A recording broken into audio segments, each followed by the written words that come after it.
So again, some of you might be asking, okay, so we know why you're doing it, but why you? What makes you qualified to do this, to take this office? There are some distinct issues that happen in my life, I think, that kind of shape the way I think about unions and labor in general. And the fact that I feel that unions are the backbone of the middle class. The middle class has been under attack for years. When I was a child, I come from a very large family, blue-collar family. My mom's one of 11 children. And I remember distinctly, at the end of the month or the beginning of the month, not only my parents, but my aunts and uncles as well, would sit down at the kitchen table with a stack of bills, trying to decide who was going to get paid, when they were going to get paid, or if they were going to get paid. And certain things happened. There was a distinct difference. And those kind of conversations stopped happening when one of two things happened. Either my aunt or uncle got into management at their job, or they got into a union. Most often it was because they got into a union. And when you're young, when you're a child, and you think about certain things, I grew up in New Orleans.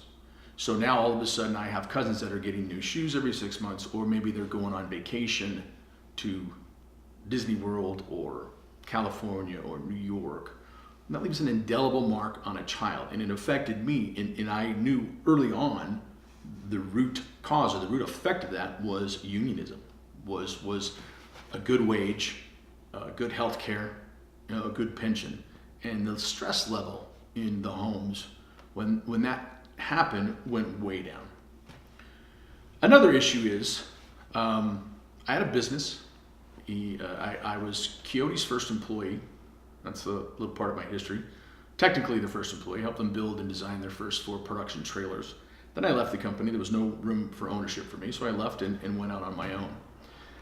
I had a company, and I expanded in 2007 at the exact wrong time. I also had a second business, and I had a little too much going on, even with that happening. And then my mother got sick.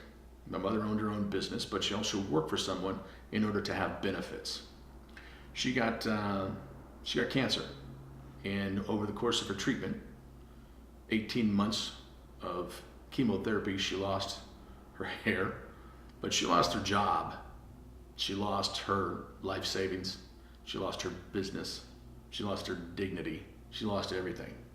And if it wasn't for her family stepping in and helping her get through those rough times, she wouldn't have made it.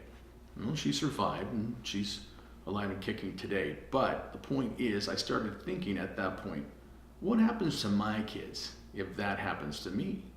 So that's when I started getting into our pension plan and exactly what it was, insurance that we had to offer. And this goes all the way back to 2010. We had problems with the funding of our pension plan way before 2010, but I didn't discover it to then. And I've been preaching to everyone that'll listen that we have a problem, and it's been a problem, and that's a huge issue. I have a son and a nephew that are in this business.